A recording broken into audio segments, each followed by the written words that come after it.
update yefe tuliko nalebo segirinya timu endala esimali bino byo lero biri operita biriko kwekweka ate bwekusuubisho ate anyasoboleka wepera segiri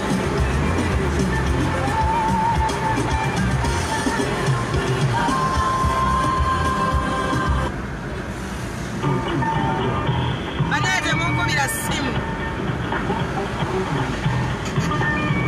banete mukuba simu yange mugireke mundeke tujinunute kadi yeya fe tuyina kadi yefe tuyina omupira guli mu ngalo zaffe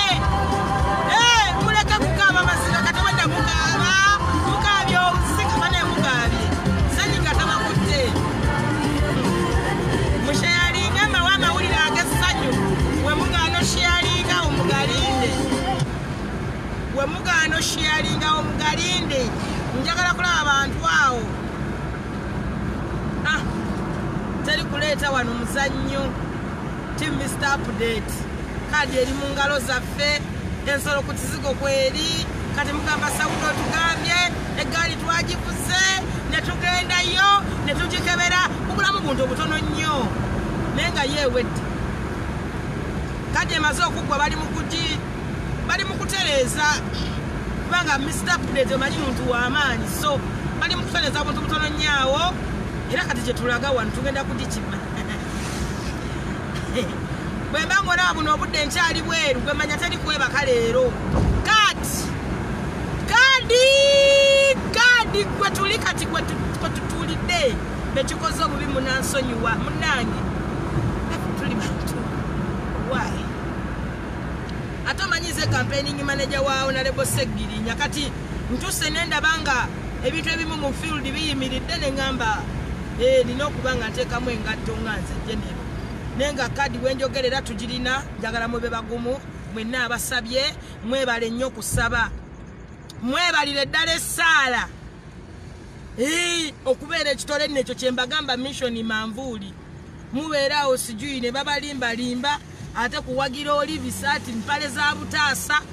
za butaasa nga ate ali ku gundi ndala kyekyo kibayita okubeera ttiimu era onalebo Segirinya kati gwe noonya buno obudde nga wonda bantagala noonya Mr. Update waali tulaba ate we tunatandikira tutandikira mu gundi ki tutandikira mu muluka ki tudda mu zooni ki kati bye tulimu ebikwatagana ne kaadi kyova olaba yabinkwasizza olunaku lwonna asiibye mu field nga ze nkola ku bya kaadi wulidde olunaku lwonna asiibye ali mu field ebya kaadi nga yabinkwasizza era nga nze atwala publicity side awo mu ttiimu wunalebo Segirinya so byonna mbikoze bulungi bitambudde bulungi era mwekubireko obugalo obw'amaanyi njagala kulanga muli batini mawulire gende tagaamaanyi kubanga ino breaking news ngenda kutusumulula tu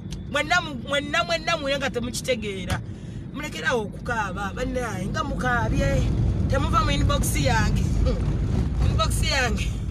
inbox ajjudde message bannange naye nga mwebale nnyo mwenna abatusabidde mwenna abatwagaliza nakati abalowooza nti tukyabalimba kati mu NUP era Segirinya yalina kati omupiira guli waffe side eno just balina ke bamaliriza katini nnyo naye nga gwo guwedde omanyi newe tubeera nga tuli mu kalulu tubeera mu kisaawe tubeera ku polling stations ez'enjawulo omanyi zibeera nnyingi polling station ez'enjawulo ziba nnyingi wabeerawo A to Z ne wabeerawo eya tugeze gundi so zibeera nnyingi nnyo kati bamaliriza okukuŋŋaanya buli kimu wenjogerera naye nga omupiira ffe tugulina so faye ffe tulina omupiira era nina kubaza bino bye mbagamba sibawugula ate mwenna abali tewali ansinga kwagala Segirinya tuyombaganye tukyawaganye tuvumaŋŋanye twekubaŋŋanye ne tuddiŋŋana so tuli ba mikwano nze naye gwe tonsinga mwagala nze number 1 fan way so n'olwensonga eyo bino bye mbagamba bya ddala Chovola bobwedda sinaba wayo live nga ninzo bawa amawulire agessanyu buli kimu kiwedde kati nnyo just sawa yonna okuva kati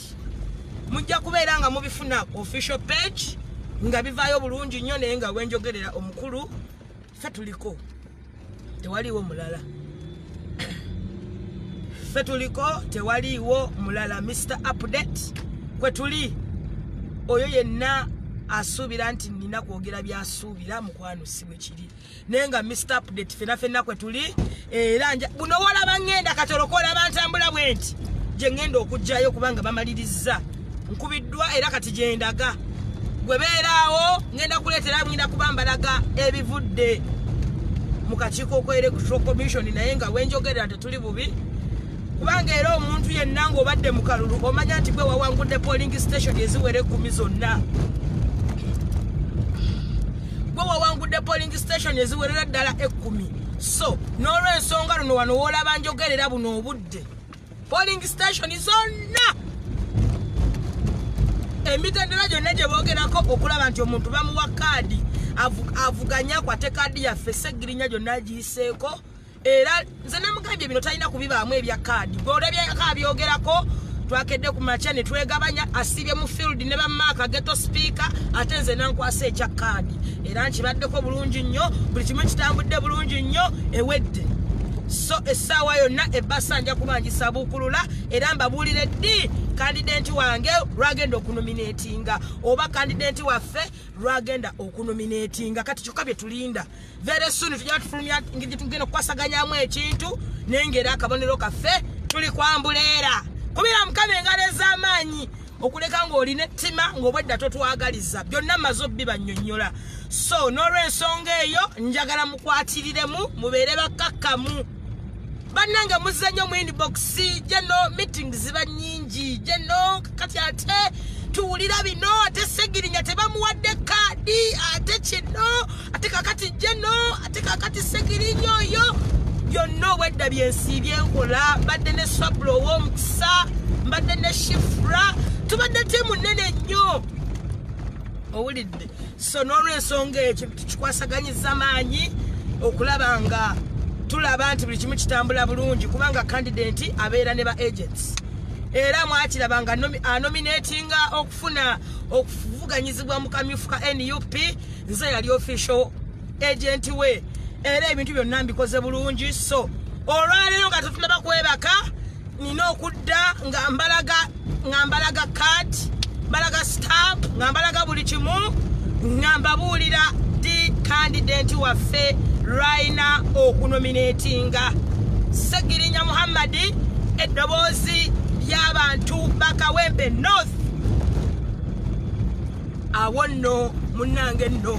kwe tuli mukulembeze mulungi nnyo musajja mulungi nnyo Sseggirinya musajja yagaliza mmwe abatamumanyi ng'ovudde ku bino abamu mmwe abamutegeredde nti olw'okuba ayamba nnyo Sseggirinya ng'omuntu kwegamba mukama alina engeri gye yamukolamu saagala kumuwaana nnyo ate mumwagale kusinga nze amwagale nnyo so n'olw'ensonga eyo njagala mukwatirire wano woolaba ndaga kati buno obudde bugenze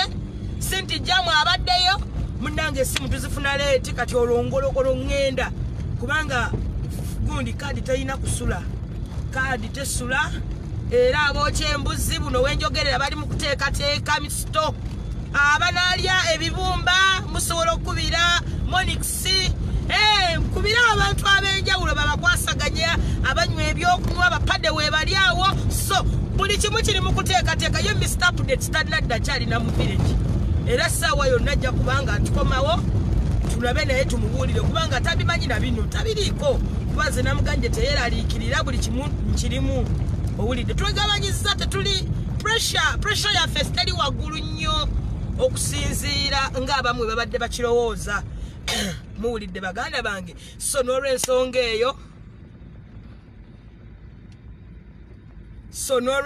eyo tugenda kuba tukozesa ekintu ekimu okulaba nga twongera okutwala buli kimu mu maaso muntegedde bulungi ffe tulina kaadi obuwanguzi buli waffe era mbasuubiza kati buno obudde twogera bigenda mu kalulu ebya kaadi biwedde tubasuubiza oleeta obuwanguzi mu Kawempe North sina Kawempe yokka okutwaliza ewa mu Uganda yonna kubanga era tuze tukikubanga boda ku boda. Yes, list yafulumye nga Kawempe teriiko, Kawempe South, Kawempe North. Olwokubanga balina ebimu bye bali mu kutereeza naye we tugenza okuzibira olunaku olwaleero bye tusiibyemu deno kuloti so buli kimu kiwedde. Njagala mutereere era wenjogerera essaawa yonna olaba nvudde ku live njagala weebaze Katonda okutuwa Ssegirinya Muhammad. Njagala otule wansi weebaze Katonda oyo atuyisiza kubanga baneete bibadde byangu sijja kubalimba nakubagira si byangu. Sala mpitirivu we tuziddingana we tusaba ema kati mneewo olaba mpaakins ng'olwomanya nti olwo nnyingidde okujjayo ettweddene era essaawa yonna olaba nga komyewo ku live ng'omanya ndeeta amawulire agasanyusa agagenda ffenna okututeeka akaseko ku matama naye nga mubeere bagumu mubeere bakkakkamu temutya. Njagala omanye omuntu nga anaawangula enteekateeka ye eba yanjawulomu okutwaliza ewamu wanjawulomuuko ne bw'olaba bakyatunuulira baga kati anaatula mu ntebe ki. So ng'omanye era omukulembeze yenna kuba Mr. Update musajja w'amaanyi, musajja wa byafaayo, musajja wa byafaayo Ssegirinya. Njogera ku Ssegirinya Muhammad eddoboozi ly'abannakawempe North. Oyo mukulembeze yekka atakomye kumanya bizibu by'abantu azze n'ekyo bikolera. Is the only leader who has not only known the challenges of Kawempe people. Wabula alina ne solution y'ebizibu. Bamuyita Honorable Ssegirinya Muhammad. Essaawa yonna ngenda kuba nno mwattu mpakinga kubanga ntuuse. Hey! Kadi! Ebintu bya kadi kati buli omu aganne Jimmy nga totuuka nkwatirire mu amakubo mabi naye nga naatera